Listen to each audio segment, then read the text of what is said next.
Hello, my name is Brian Descent of Privada Cigar Club, and today it is my absolute honor to introduce our viewing members to Claudio Sgroi, a consultant in the industry, someone who has been a master blender and working for various companies in this wonderful industry for almost 20 years now. Without further ado, Claudio.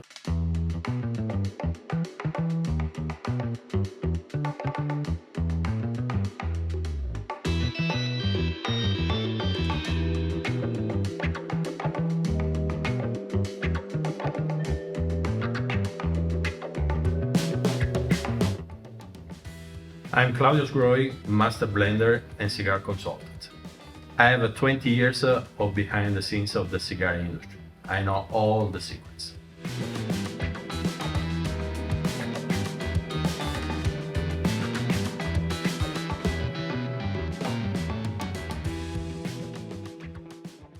Claudio, I've been a big fan of your work for quite some time. Can you tell our audience where you started, where you spent most of your time, and a little bit about the consulting that you do? Yeah, I spent already 20 years in the industry, and I started in May 2001 when I was already living in Dominican Republic. And I went there, was an Italian teacher, an interpreter, a translator, and Davidoff called me to translate a conference about cigars and tobacco. At that time, I didn't know anything about that. So for me, it was a big surprise to fall in love with tobacco and cigars. And after that, I spent 9 years with Davidoff, not only in Dominican Republic, but in Switzerland and in Italy as well. And then when I left the company, I spent a few years as a consultant. I should say I'm a pioneer in the industry because I've been the first consultant in the industry. And after 2 years as a consultant, 10 years in Nicaragua with Mambacho Cigars, where I developed everything about the company. New blends, cigars.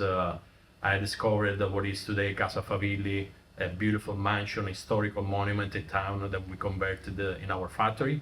And then this year, since early 2021, I'm back to my passion of consulting, and I'm president and CEO of CST Consulting. Awesome.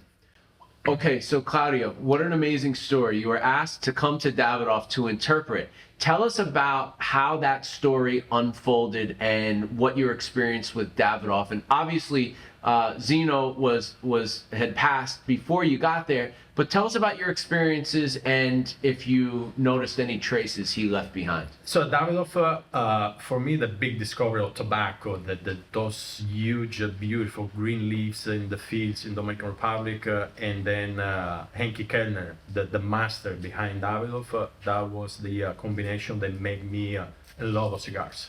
So after 2.5 years in Dominican Republic, I was willing to get back to Europe.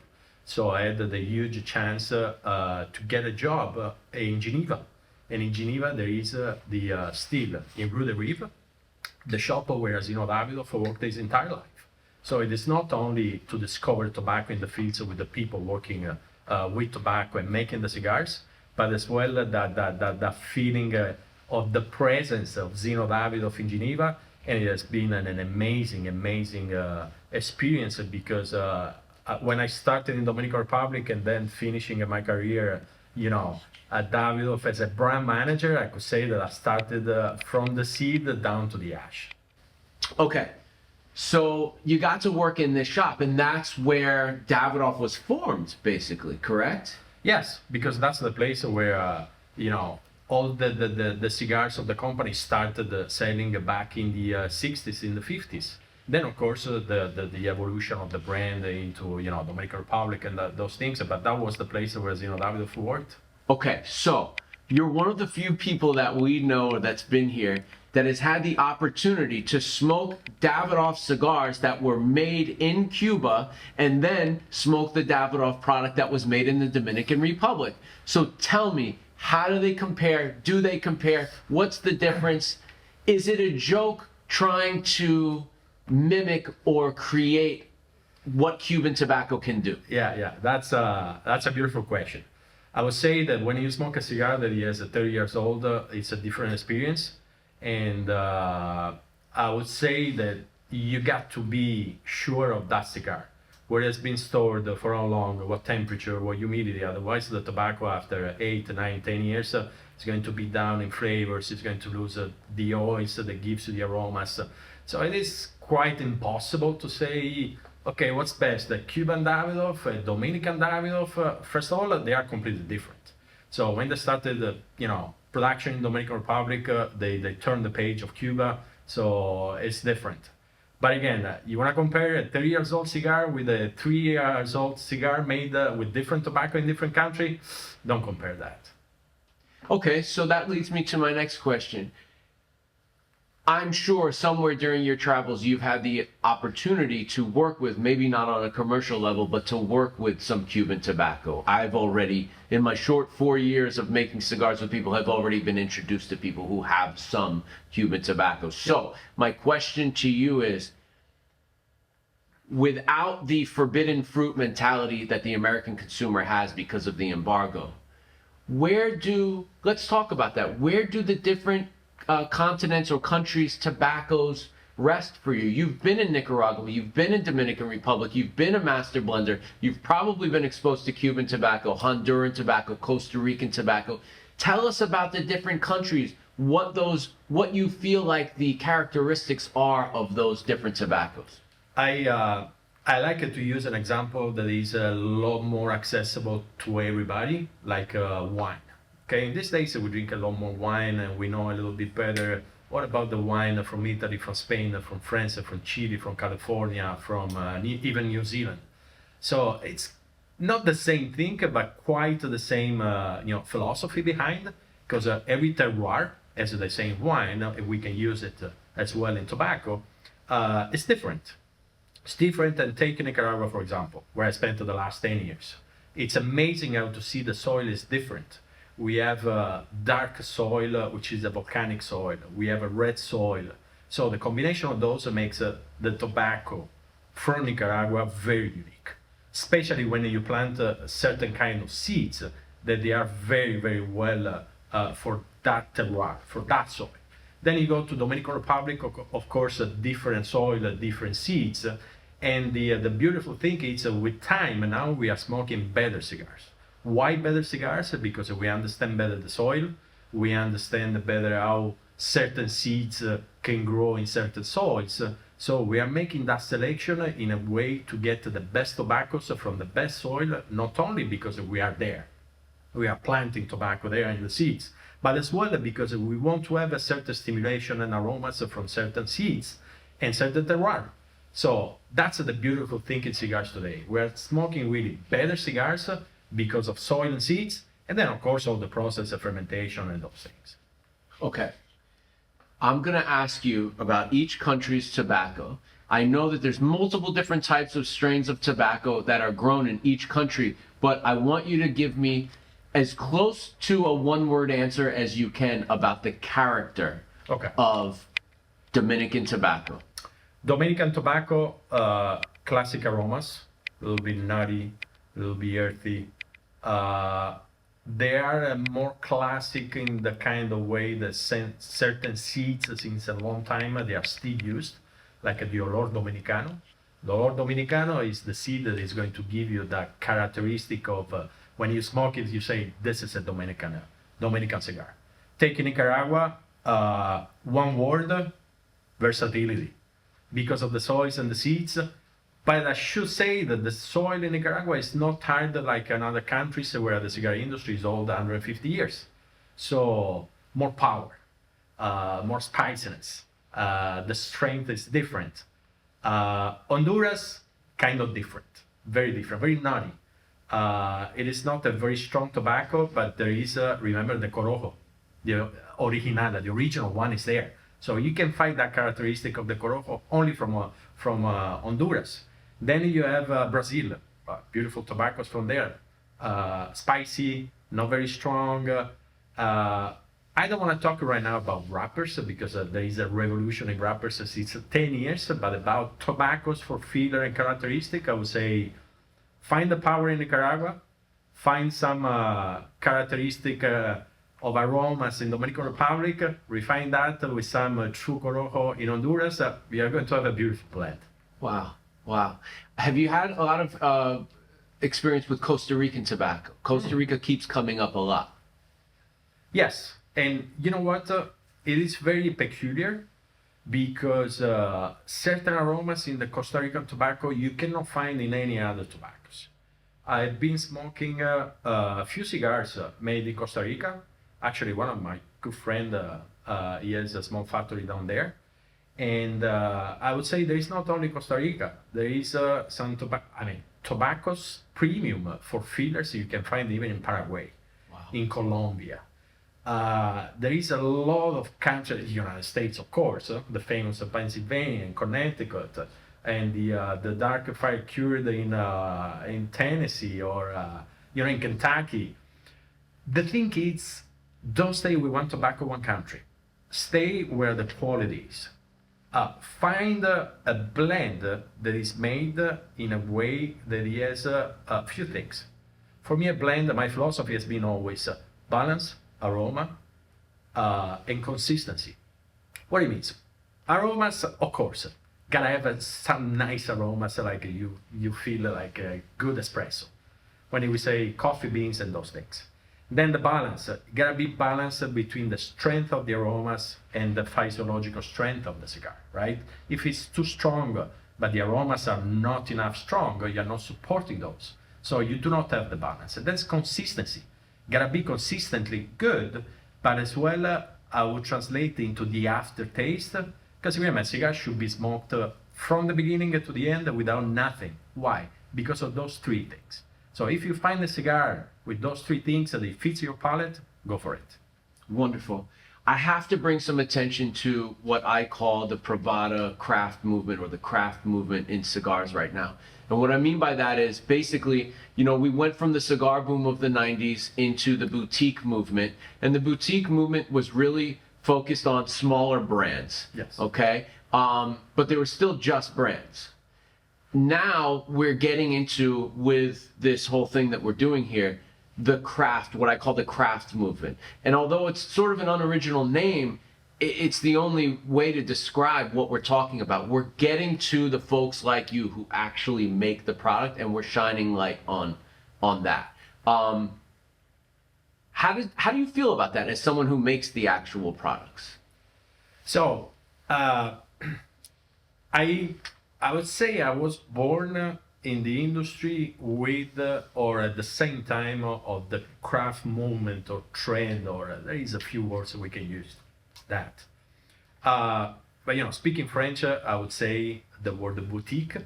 Boutique is not about the size. As craft or other words, it is not only about the size. Of course, small brands, they do not have a million cigars of production, so they are small.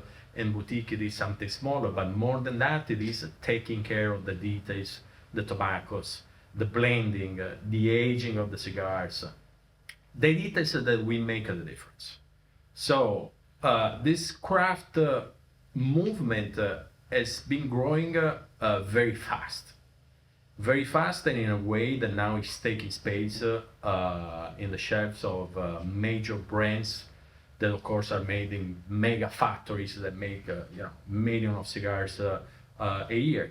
But it doesn't mean that they are not good anymore. Because if you get consistency, I would say a mega factory, it's even more difficult to get to the same consistency of a small production. So they are good. Actually, I would say that the mega factories, so the big producer, are taking that philosophy of details and everything from the boutique movement. Boutique means as well having the opportunity to try cigars that you will never try with major brands. For example, I remember in 2012 I developed a line called Cosecha. I started with Cosecha 2012, and what I did was finding a few tobaccos only from Nicaragua, but all of them from the crop of 2012. So I truly translate the name and the word vintage into the cigars, because we use too much vintage, reserva, selection, limited edition, but what it means, not only small production. Vintage, like wine, as I was saying before, I love those examples. and I take a lot of inspiration as well from the wine industry and the wine world. Vintage, it's one crop, 1 year. So I did the same thing. I didn't blend tobaccos from different years and making a limited edition. That was a true vintage because I used only tobacco from 2012. And then I did again for 13, 14, 15, and 17 as well. 16, I couldn't make it because I didn't find the tobaccos that were right for that, but because of that boutique mindset. In boutique, if you say vintage, it gotta be a true vintage. So boutique, as I was saying, the opportunity to smoke new things and things that maybe other companies cannot make it. Okay, wonderful. But I have to say, part of the craft movement that we want to create here, or that we are creating, we're missing something. And that something is part of what you just touched upon. Now, we're releasing a cigar called the LCA Reserva Vintage 2021, and it has a very similar philosophy to what you just stated with Costa. Okay, but the part that I think we're missing with the craft movement is the ingredients. We're focused on the blend, but the blend is sort of I hate to use this word again, but it's sort of a joke because I could tell you that something has Criollo 98 in it, but if the Criollo 98 comes from Aganorsa, it's one way, and if it comes from Honduras or the Dominican Republic, it's a whole nother thing. So I think the part where we really need to start hunkering down, and I'm going to lean on you to try to get you to be someone that really pioneers this as someone who uses tobaccos from various places, to get down to the farm level. We want to know where, not just that it's Criollo 98, but where that Criollo 98 came from, down to, if possible, the farm level, not just the region and the country. So my question to you is, how hard is that going to be for blenders and brands to be able to tell you where those tobaccos came from? Okay, first of all, you open a door on something that I love, because you got to know where the tobaccos are coming from, and you got to know the people behind that. I remember the first time I was buying tobaccos in Nicaragua back in early 2012. It was very difficult. Difficult because I didn't know the people behind the farms. So I know, Seco from here, Ligero from there, and this and that, but I didn't know the Francisco from there, the Pablo from the other farm. And then working more and more with that, I went deep into even lots of one big farm where, one seed was better than the lot just behind that, where that kind of seed wasn't good. So it is that's a lot of behind the scenes, and I like the project. I like the idea because look, it's like wine, right? We have Sonoma Valley, to take a USA example, or Napa. I went through Napa a few years ago. Beautiful trip. It's huge. It's huge, and how many vineyards there are there? The problem is go pick the right one. Go pick the right one and know who's behind that, how it works. Only doing that you can get into a blend and a cigar what you want. Because if you don't work with them, then you are going just to blend and you are going to try. I have a couple of friends owning a factory that I love. When they say I played with some tobacco and I made the blend. Yeah, playing is fun. Playing is, something that spend your time a few days trying, playing, but blending is deeper than that. It's not trying tobacco, putting together, and that's it. Then you gotta make sure to reproduce that. You gotta make sure that the seeds are the same every year. And even though Mother Nature, we cannot control it, you got to know the people that they are watching Mother Nature to make sure that those seeds and quality of the tobaccos are always at point, because you want to have the best blend. So we are started before the blend, knowing tobaccos and knowing the people behind that. Wonderful. And I mean, this is done as a standard in industries like coffee. So there's no reason why we can't get to that level here. We just need to keep doing what we're doing, which is focusing more of our energy and consumer buying power on the products that we know who made them, because you guys, the people that are making them, are the key to figuring out where those tobaccos came from. Yes, I got the Criollo. You know, if I really push you, you could tell me I got it from this guy, Francisco, who's a farmer. Like you said, he has a place in the valley. So we could get that again. Let's try it this year and see if that crop is as good as it was last year, that kind of thing. So I think that's really key and crucial in developing the craft movement and taking it even a step further.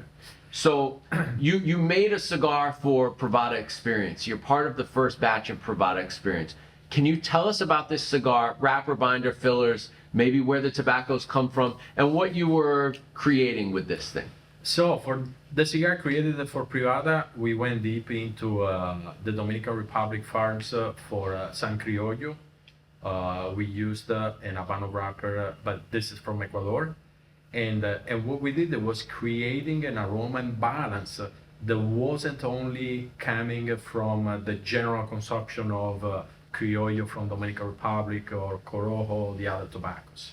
We went there making something that it should fit, every smokers that they are willing to discover something truly boutique. The cigar is made in a small factory. We are a bunch of friends, we are just two guys.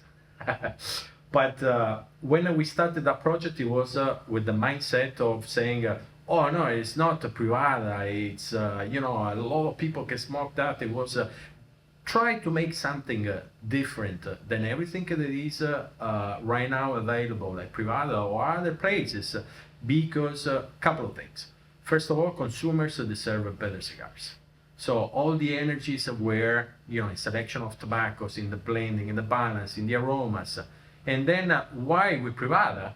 Because Privada is the first one that is making that, boutique trend or boutique movement, something accessible to everybody. So I would say thank you to Privada that called us saying, guys, you should make something different because, smoking always the same cigars is fine because you have your cigar every day, but then when you want to smoke something different, you can find it Privada. Wow, that's amazing. I knew a little bit about the story behind the blend, but can you also tell me about the different tobaccos that you used and what sensations and aromas they bring to the table? So we got, the wrapper is an Habano Ecuador, then we got HBA, which is an Habano Vuelta Abajo. That's a spectacular tobacco grown in Dominican Republic, and I say spectacular because it kept the characteristic of Cuba. It's a seed that is coming directly from Cuba that is not being crisscrossed with other seeds. So when we say the original Corojo from Honduras, so that's the original Habano Vuelta Abajo. We used San Criollo. So we took some dry fruits aromas and spiciness from the Criollo and Corojo, and then there is a part of the HBA, the Habano Vuelta Abajo, that is mineral. I like that kind of mineral taste. What it means? It means a little bit salty, but there is that kind of minerality, like when you drink a Chablis from Bourgogne. It's a very dry wine, it is mineral, but we balanced that dryness with the other tobaccos to give you creaminess. Remember, your tongue works with a lot of saliva. Every time you work, you eat, you drink, you make saliva. That makes sure that, your bud tastes are open and you can receive the taste. Taste is easier, it's not here, okay? Here are the aromas. But if you put together the taste and the aromas, you have something complete. So there you're tasting the cigar, okay? And that minerality makes the cigar very, very, very specific. And I couldn't find a lot of minerality in other tobaccos. Yes, other tobaccos we are drying a lot to your mouth, but not the mineral taste, which is very, very, very curious as well. It's not very normal or common, so it's going to catch your attention as well. Thank you so much, Claudio, for being here and for sharing your amazing craft with us. Can we expect some cigars in the near future with your name on them? That's a good question. And actually, I don't want to say I'm brainstorming on that, but I put on aside this project for a few months. I've been fortunately very busy with my CST consulting. I'm working a lot with a lot of friends in the industry developing blends and quality controls. So I've been busy with that, but now I'm ready to get back blending for myself as well. And I think, okay, you're Privada, I can say that. I think before spring, you can have some taste of some cigar with my name on. Wonderful. Lastly, I want to proposition your consulting company. One thing that I have in mind, maybe we could do towards the end of the year, is I'd like to sit down with you, create a budget, okay, and give you this budget, this money, to go to maybe 1, 2, or even 3 different countries to purchase tobaccos from your past that you've loved, to bring them to a specific factory and make a specific bunch of run of cigars for the Privada members. Is that something you would be interested in? You know what? I would say that relationships are there in Nicaragua, in Dominican Republic, and in Honduras as well. Mm-hmm. I have a good friend is making spectacular tobaccos there, and I will be not happy but honored to have a seat and to develop a few projects in the near future for the Privada friends, and we can do something really unique because of the friendship and the service and the opportunity that Privada created for everybody in the market, and we can use that with my relationship in the industry. I see it already. I clearly see it. I want to follow you with a camera to these different places, see the local culture, see the local food, and then see you buying the tobacco and shaking hands with the people that actually grew and fermented it, and then we can come together, roll the cigars, and put them out. It'll be a beautiful program. I have a proposition for you. Okay. It is not only that, but we should make behind the scenes. I know the secrets. I know behind the scenes. Okay. So it is the opportunity for us, Privada and myself, to show truly what it means life behind tobacco. When I say 20 years, it's a long time. It has been tough. It has been happy moments, difficult moments, dramatic moments. We have been through a lot of things. So I think it is worth it for everybody now to have that little window that it was always a little bit open on behind the scenes, to wide open that, and to give the opportunity to everybody to enter into the farms, to know the people behind, to see the people rolling, but not only see the people, talking to them and seeing why they are sitting there and making those, and how they are making those, and everything that is behind the cigar. I love it. I love it. I'm in.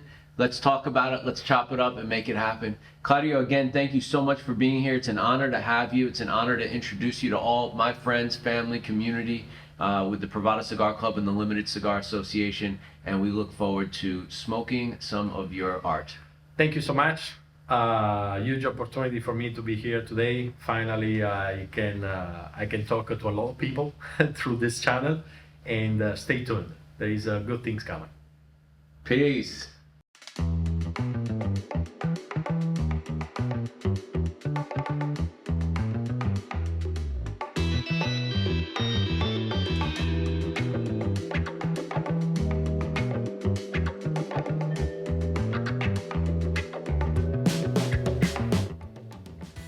I'm Claudio Sgroi, Master Blender and Cigar Consultant.